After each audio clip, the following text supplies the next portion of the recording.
Good morning, everyone. Happy Sunday. I hope you're ready to challenge yourself. Hello, everyone. How are you this morning? Did I startle you starting that off with our challenge for the day, our challenge me more in 24? Uh, Today is March 24th, and I think that's March 24th, right? In 9 months, it'll be Christmas Eve, but let's not. Let's live each day as if we only have one more to go. So enjoy it.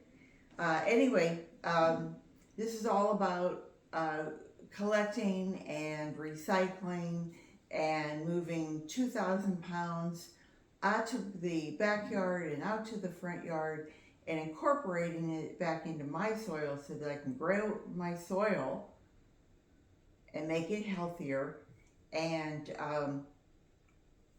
therefore grow vegetables that are more nutrient dense for us, for myself and my husband, and any I choose to give away. And how I'm doing that is we take our coffee grounds and we take our tea bags and we take our any of our fruits and vegetables. We take toilet paper rolls. We take paper towel rolls. Uh, we just had St. Patrick's Day, and Rick informed me that because we do our corned beef in our crock pot, he informed me that we need a couple bottles of Guinness to really make it taste good, which we've been doing this for uh, 30 years, and he always says the same thing: have to have it. And beef broth just won't do it, but you got to have that Guinness stout to do it. So he needed to buy a 24 pack to get those two. So I fell for it again. Anyway, I've got shredded cardboard. If you don't have shredded cardboard, rip it up. My friend Sandra over at Nana's Worms and Garden, she has a great channel. If you haven't been there, she has a terrific channel on worms and gardening. She always reminds me that you can use your paper from, if you're throwing away your cans and different things, you can use the paper wrappers. The liquids in the cans, corn, peas, spinach, beans, any of those things, as long as it's low salt, you can save those liquids and add them back into your plants. That part, the weight of that I don't really count, but I do weigh my stuff. And anything else, I'm trying to think. Any leaves? I have one neighbor who she brings over all her cardboard things for me. And I have another neighbor who not only saves some of his cardboard, I don't think he saves it all, some of his cardboard, but he's the big donor on, he has a big yard and he collects his grass clippings and he was putting them out for trash. We have a Tuesday general trash, our household trash, and then Wednesdays we do yard trash, any of that sort of thing. And so he's been doing that for me. I save, he buys the most wonderful plastic bags. They look like you could stuff a body in there and drag it down the street without losing it. And, small body anyway. But anyway, he'll collect 40 or 50 pounds of grass clippings. And I'm like, oh my goodness. He brought some for me this week. This is our beginning, because we're just starting to, excuse me, it's still very early. It's just after 5 o'clock here. My first cup of coffee. Anyway, it was 35 pounds, but I swear 30 of it was pollen from the oak trees. We have live oak trees that they call them live oak because they look alive all year long. They don't lose their leaf from last year until the new one pushes the old leaf out of the same spot. So those leaves are not only brown, but when the new stuff comes out and it's all the little flowers, it just all this pollen, and you really have to be careful. I mean, it falls. It's everything is yellow. Everything is cars. Everything gets that yellow from the pollen. But anyway, he generously brought that down 35 pounds, and so I shook out his bag, and I'll return it to him so that he can use it. So we have a little give and take, and I'll take some worm castings to him. So it makes it a sweeter deal. And because he lives up in the corner, so he walks it down to me in his little wheelbarrow. But anyway, all those different things, crackers and cereals. I saved my cork. I saved my popsicle sticks. I saved my emery boards. I'm trying to think of anything else. Dryer lint. Our vacuum that used to just go in the trash, or in a bag and in the trash, and now it goes back into the garden. When we sweep the floor, it goes into our worm bins. So I have 6 worm bins. I started out with, I'll tell you this quickly, I started out with a can of worms. It's a 3-tiered system, and you're always bringing out the bottom, harvesting it, putting it on the top, and then bringing out the next one and putting it on the top. And you do this like every month or 6 weeks, whatever, and so you're constantly recycling those. Then I wanted to do a cocoon nursery, and I started with 2 little shoe boxes. They're called Dick and Jane because Dick and Jane were 2 little first graders or kindergartners in the children's book, so that seemed appropriate. And they've grown up. They now have adult worms in them, but they're still just shoe boxes. Then I went with one that was a 3-gallon tote, and it was Home Sweet Home, and I switched it to Little Wally because he's a little guy. He's a little Wally. And that's a nice size.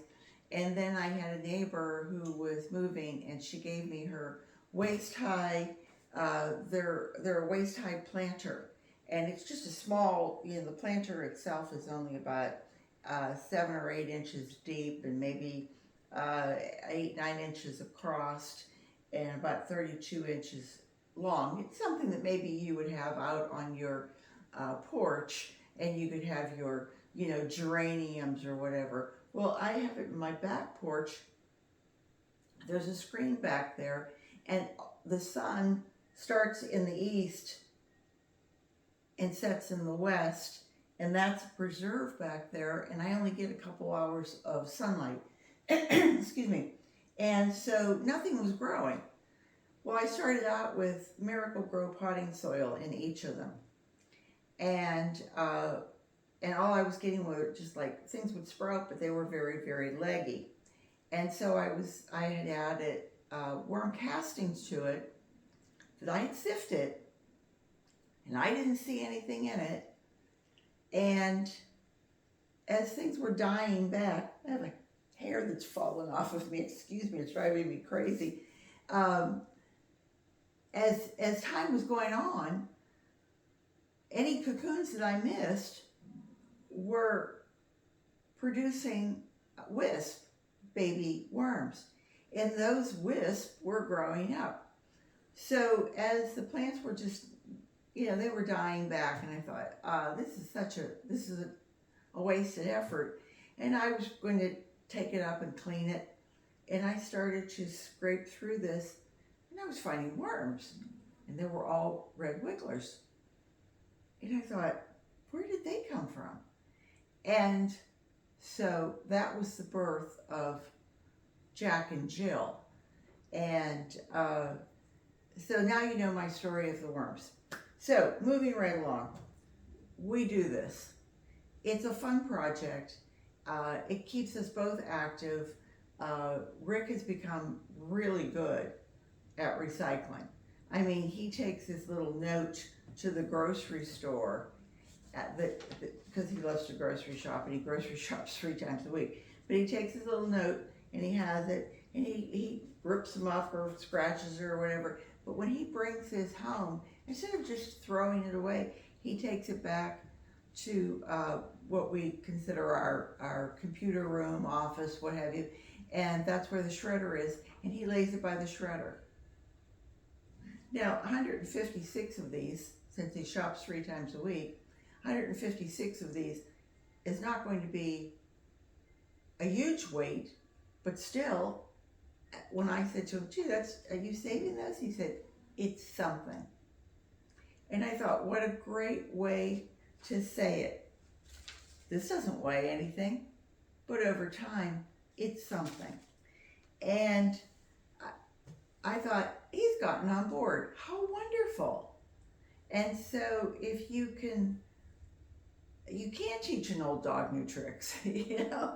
So anyway, I won't hold you. This is week 12.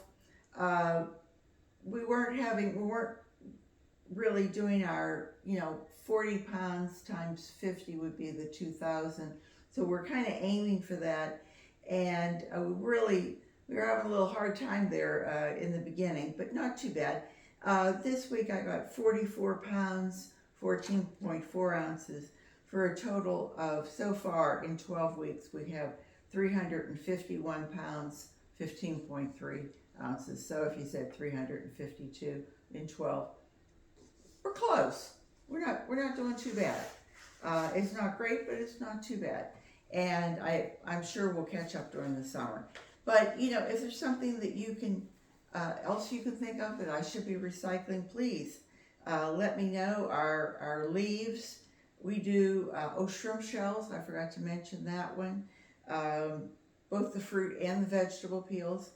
Later on today, what I'm going to do, I'll probably make a video on this, is to show you how to make a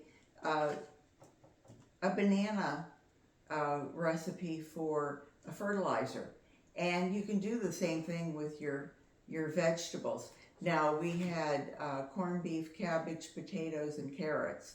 And I could have just scrubbed the carrots, but instead I just peeled them a little bit. And so we had lots of peelings because you have all this broth left over. So I made another batch of veggies to go with it. And so we had a good nutritious meal a few times. But you can get a good fertilizer from your banana peels, and it's high in potassium. So it would be good for your blooming plants. And this is March for us, and everything is well, not everything, but my amaryllis are blooming, my pentas are blooming, the vincas or impatiens, whichever you call it, they're blooming. The moringas are even coming out and blooming. So I have high hopes for my garden this year, and I hope you will stay to the end of this. I would really appreciate it. I'd appreciate if you'd watch it the whole way through. I am trying to get to my 4,000 hours, so if you're watching this one and you missed something else and you have an extra 15-20 minutes or an hour, however long you have, that would be great if you'd watch it. If you don't, I fully understand. I appreciate the fact that some people do come back week after week, and I hope you have a great day. This is the first week of spring, and I know some people are actually getting snow, so sorry about that. I wish I could send you some sunshine. But time for me to, crack on and get some seeds in my pots, and get my energy levels up, and get my pretties out there in the front yard. I've been showing you the backyard, but the front yard looks like it's in pretty dire straits, so I need to work on that this week. Take care, everybody. I hope you'll come back and see me again next week. And remember, garden what you've got. See you soon. Bye-bye.